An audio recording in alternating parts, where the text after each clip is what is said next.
Live from Fargo and serving you on TV, online, and on the go. This is Valley News Live at noon. New at noon, one man is now in jail after an unusual situation where police say he threatened another man with a gun, prompting a standoff. Hi, everyone, and thank you for joining us. I'm Jordan Schreier. It all started this morning just after midnight in the 1100 block of 22nd Street South. When police arrived, they set up a perimeter and tried to talk to the suspect, 31-year-old Arsenio James. At one point, James tried to escape through the balcony, but went back in after he noticed a police canine waiting for him. He eventually surrendered to Fargo police and was arrested for terrorizing and possession of meth paraphernalia. Also new at noon, authorities now say that the man who died in a storage unit fire over the summer may have been impaired. Police now believe that Jonathan Lyles, who died in the storage unit he was apparently living in, was asleep and possibly under the influence of drugs or alcohol. The official incident report says that Lyles died of smoke inhalation and that amphetamine was found in his blood. They also believe that the fire was unintentional. Taking that live look outside right now, well, this is a sight we do not see enough this fall. Blue skies, sun. It's nice out there. Now for what we can expect for the rest of our day, let's check in with Storm Team meteorologist Lisa Green. Yeah, the perfect backdrop for taking in all of those beautiful colors out there. We still have the leaves on the trees even after the heavy snow that we had on the weekend and the wind associated with it too. So good day to take in those fall colors. And it's not cool out there either. We're looking at temperatures that are rising a little bit more or a lot more than yesterday, depending on where you are. We are in the 40s to about 50-degree range here, 52 in Fergus Falls, 50 in Fargo, 46 in Grand Forks right now. So temperatures already warmer than they've been for some time. And in addition to that, we're going to continue warming from there today. We've got that south wind, southeasterly wind kicking in. Some of us seeing some stronger speeds. We're at 24 miles per hour this afternoon in Fargo. We'll see more places like that as we continue through the day. So a look at your planner for the rest of the afternoon. We'll see that sun hanging around, a few clouds creeping in from the west, but overall looking to be nice and bright and sunny, a high of 58. And then tonight, clouds move in. The wind increases some more, and that's in advance of a cold front that'll be impacting us tomorrow. And I'll let you know what this means and take a look at that weekend planner, too, coming up in just a few minutes. We're so excited about the sun, we just can't get our words out right about it. I know, right? All right. Thank you very much, Lisa. Right now, volunteers in Jamestown are prepping the city for a flood fight. The city is getting around 50,000 sandbags ready. Volunteers started filling bags at 8 this morning and will go until 6 this evening. People are also needed to help tomorrow and Saturday. City officials say to show up at the Civic Center parking lot. The Minnesota BCA is investigating a police chase that turned into the driver shooting at officers and then eventually shooting himself. It happened in Browerville. That's a small town northeast of Alexandria on Tuesday. Authorities say police tried pulling over a guy as part of an investigation, but he kept going, reaching speeds of more than 100 miles an hour. At one point, the driver started shooting at police. No officers were hit.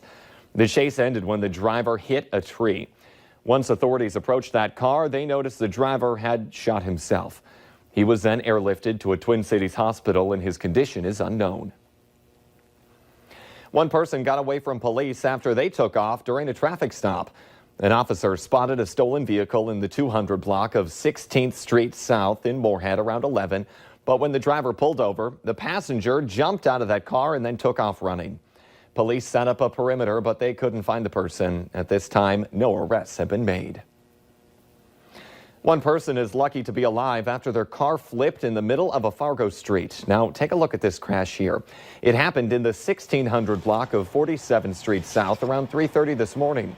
Someone heard a loud bang and then found this car upside down in the middle of the street. Turns out the driver clipped a parked car as they came around a curve.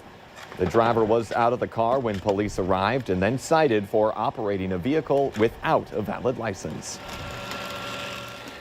Today, friends, family, colleagues, and people across the nation are mourning the loss of Congressman Elijah Cummings.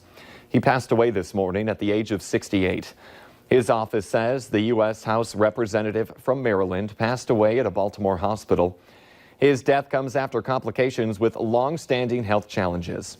Cummings served 23 years in the House and was a key figure in the impeachment inquiry into President Donald Trump and a recent target of intense criticism from the president. Meanwhile, turmoil in Washington and chaos in the Middle East. Democrats storm out of a heated meeting with President Donald Trump after both parties vote to condemn his decision to withdraw U.S. troops from Syria. Democrats and Republicans band together, voting overwhelmingly to condemn the president's decision to pull U.S. troops out of that region. Peter Alexander reports.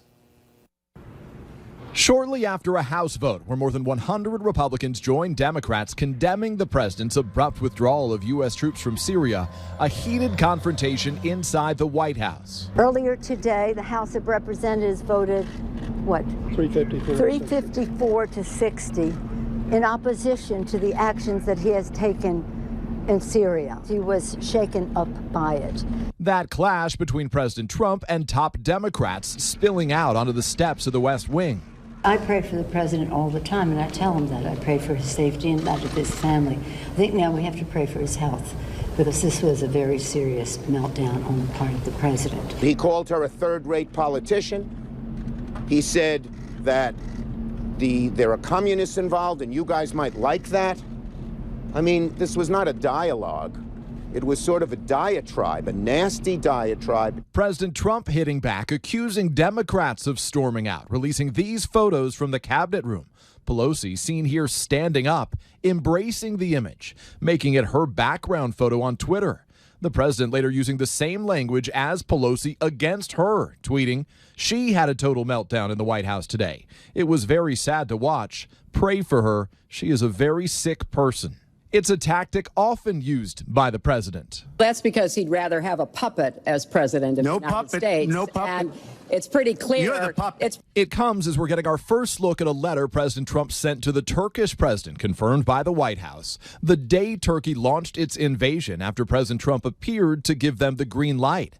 Reading in part, "Let's work out a good deal. You don't want to be responsible for slaughtering thousands of people, and I don't want to be responsible for destroying the Turkish economy, and I will." Adding, "Don't be a tough guy. Don't be a fool." The president Wednesday insisting the Kurds who fought alongside the U.S. to defeat ISIS could battle Turkish forces on their own. So a lot of sand. They've got a lot of sand over there. So there's a lot of sand that they can play with. That has nothing to do with us. And the Kurds are much safer right now, but the Kurds know how to fight. And as I said, they're not angels. They're not angels. But the Kurds are not safer, and Kurdish commanders tell NBC News President Trump is treating their lives like a joke. The president's ally, Senator Lindsey Graham, blasting the president's moves. And to President Trump, if you're listening to this interview, ISIS will come back on your watch and Iran will take over. Lindsey Graham would like to stay in the Middle East for the next 1,000 years. I want to get out of the Middle East. Turkey launched attacks on the Syrian border last week, and earlier today, Syrian troops were reportedly dispatched to confront the Turkish forces. In our consumer alert this afternoon, the rate of foreclosures hit a near 14-year low. According to Adam Data Solutions, nationally, foreclosure activity in the third quarter of this year was down 19% compared to the same period last year. And it's at the lowest level since early 2005. Analysts say the decline in foreclosure activity is a good sign that the housing market and the broader economy remain strong.